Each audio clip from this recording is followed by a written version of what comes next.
TV ratings naman tayo mga kaparokya para sa araw naman po ng Miyerkules, June 5. Pero syempre ipapakita muna natin yung lumabas na TV ratings sa araw ng Martes. Pero disclaimer muna tayo mga kaparokya. Dahil alam naman natin na malaki ang advantage ng It's Showtime pagdating sa ratings dahil bukod sa malawak ang coverage at malakas na signal ng GMA ay malaking tulong din yung 4 na TV station na nilalabasan ng It's Showtime. Kaya iba na po ang set of ratings pagdating sa noontime show dahil hindi naman ito tulad ng dati na single channel lang ang naglalaban which are ang ABS-CBN at GMA Network. Noong nasa GMA pa ang Eat Bulaga at ABS-CBN naman ang It's Showtime. So, para sa akin, kapag umabot ng 8% ang It's Showtime at 4% ang Eat Bulaga, meaning mataas na po ang ratings ng noontime show na yon. So, disclaimer lang mga kaparokya. So, quick recap po tayo sa ratings na lumabas nitong Martes. Ang It's Showtime po ay may 7.7% at ang Eat Bulaga naman po ay 3.6%. So dito, makikita natin na ang It's Showtime po ay angat pagdating sa TV ratings ng 4.1% against Eat Bulaga. So mapunta naman po tayo sa araw ng Miyerkules, June 5. So dito makikita po natin ang It's Showtime ay may 7.2%, samantalang ang Eat Bulaga naman po ay may 3.5%. Sa nakalipas na TV ratings noong Martes ay 4.1 ang angat ng It's Showtime sa Eat Bulaga. Nitong Miyerkules po ay 3.7%, meaning nabawasan po ng 0.4% ang lamang ng It's Showtime sa katapat na noontime show na Eat Bulaga. So ang GMA ang siyang pinakamalaking i-provide na ratings sa It's Showtime at ito nga po ay 5.2%. Ang GTV ay may 0.8%, ang A to Z ay may 0.9% at ang Kapamilya Channel ay may 0.3%. Ang total po niyan ay 7.2%. Ang TV5 naman po ang siyang malaking ibinigay na ratings sa Eat Bulaga at ito nga ay 3.3% at ang RPTV ay 0.2%.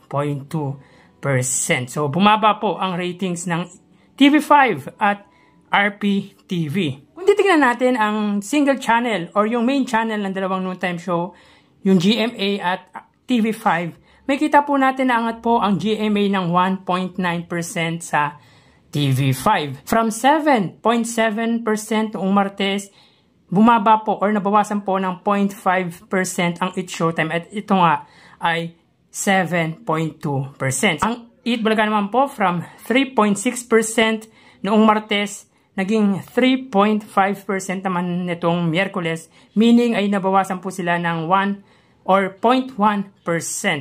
So, ibig sabihin po niyan ay mas malaki po ang nabawas na ratings sa It's Showtime kesa sa Eat Bulaga. Magkaganon man, may kita pa rin po natin na angat po ang It's Showtime pagdating sa TV ratings nitong nagdaang Miyerkules. So tara, ating alamin ang online viewership ng dalawang bigating noontime show. Para sa Eat Bulaga under TVJ Facebook page na may 2.4 million followers at sa It's Showtime naman na may 18 million followers. So as of 1:37 may kita po natin dito na ang It's Showtime po ay may kasalukuyang segment na especially for you. Samantalang ang Eat Bulaga naman po sila po ay may kasalukuyang segment na Sugod Bahay Mga Kapatid.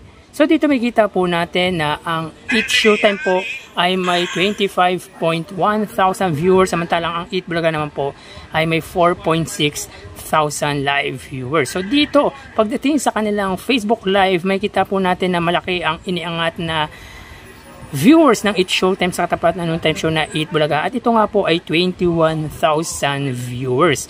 So mapunta naman po tayo sa TV Network YouTube channel at unahin po natin yung TV5 na may kasalukuyang subscribers na 1.82 million at ang It's Showtime naman po under GMA Network YouTube channel na may 35.4 million subscribers. So as of 1:38 PM ang It's Showtime under GMA Network po, sila po ay may 25 viewers at ang kasalukuyang celebrity guest nila ay si Rita Daniela.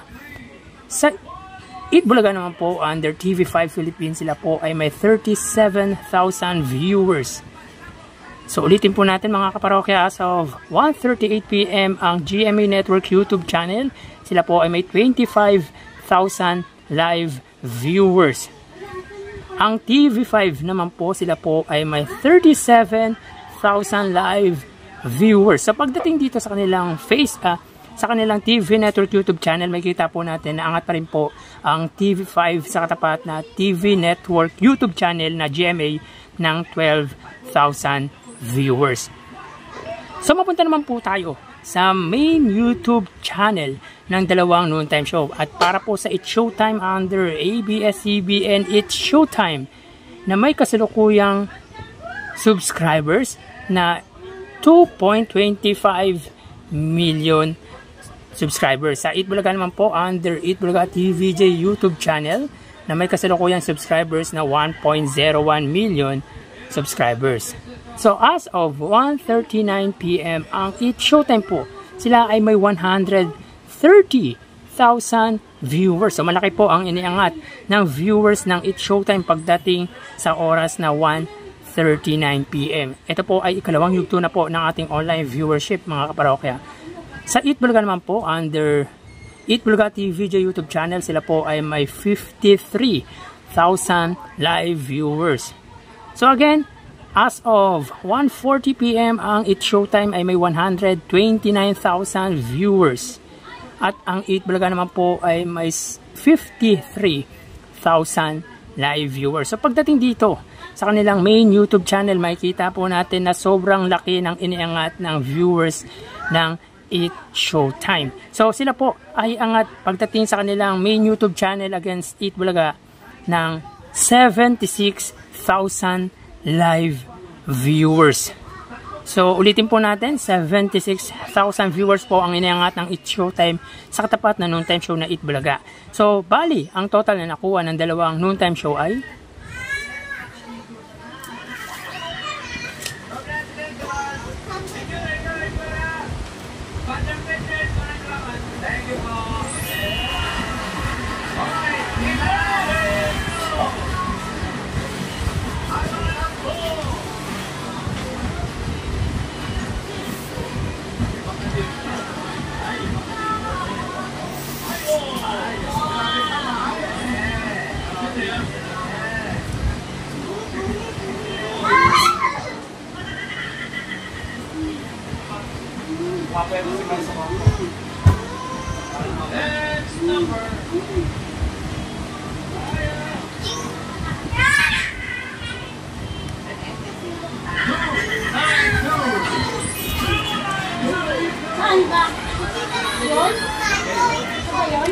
para po sa Eat Bulaga, sila po ay nakakuha ng total live viewership sa ikalawang yugto ng 94,000 viewers. Ang It's Showtime naman po,